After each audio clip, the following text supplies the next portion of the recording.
Good day, ladies and gentlemen, and welcome back to another tutorial.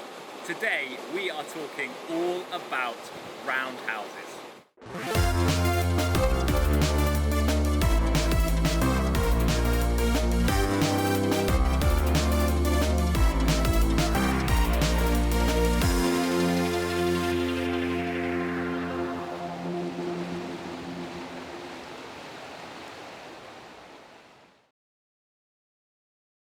If you've mastered spins on a wave, then the roundhouse is the logical next step, adding a bit more dynamism and pop to your rotations. It's easy to get overwhelmed by the variety of names in freestyle kayak moves. When is it a roundhouse? When is it a blunt? Or a Pan Am? What's that? So let's clear that up before we get into the technique. The difference between these three moves, all of which involve a 180-degree rotation in the horizontal axis, is the vertical angle of rotation. The Pan Am is an over-vertical rotation with over 90 degrees of vertical angle on the hull, whereas a blunt is at a vertical angle between 45 and 90 degrees. The roundhouse is the least vertical of the three, at an angle of between 0 and 45 degrees.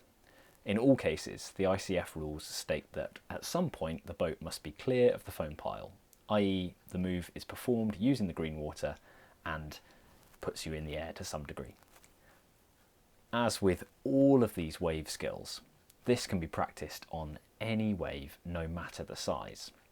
As you start getting into the more airborne and more vertical tricks, naturally you're going to need a bigger and steeper wave.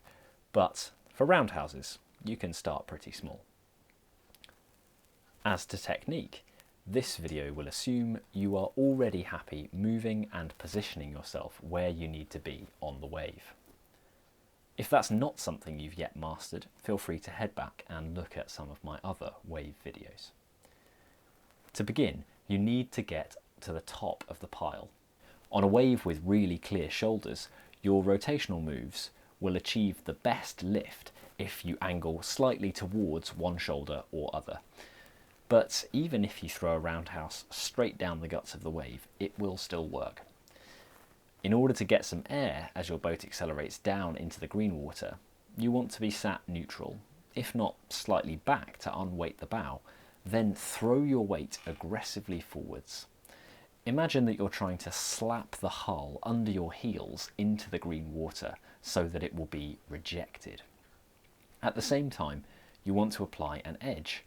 If you're throwing the roundhouse off a shoulder, you want to drop the edge nearest to that shoulder. If you're going down the face, choose whichever side feels comfy. Note this dropped edge will be on the opposite side to the direction you throw your roundhouse. Generally, the more aggressively you drive that edge in, the more vertical angle your roundhouse will have. Many people like to combine this bounce with a forward stroke on the same side as the dropped edge, but given that it's just an air stroke, its main function is basically to promote the right torso movement and generate momentum for the next step. Thank you so much for tuning in to this tutorial video. I hugely appreciate your time and the fact that you've chosen to click on this. If you're here for the first time and you're enjoying this content, then please do consider subscribing. It makes a massive difference to me as this channel continues to grow. Likewise, please do hit that like button and get in the comments down below letting me know other tutorials that you'd like to see.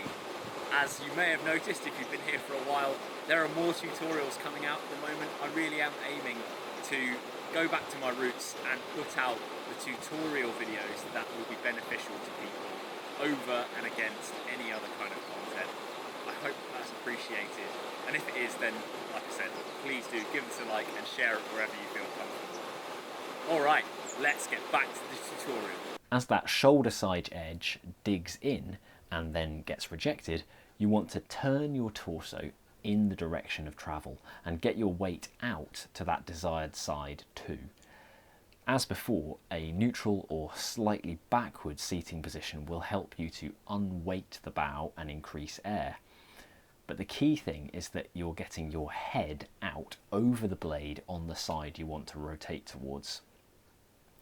Depending on the steepness and speed of your wave, you might find you don't need to plant much of a blade here at all, but generally you will need to apply at least a little pressure through the blade to help with the rotation.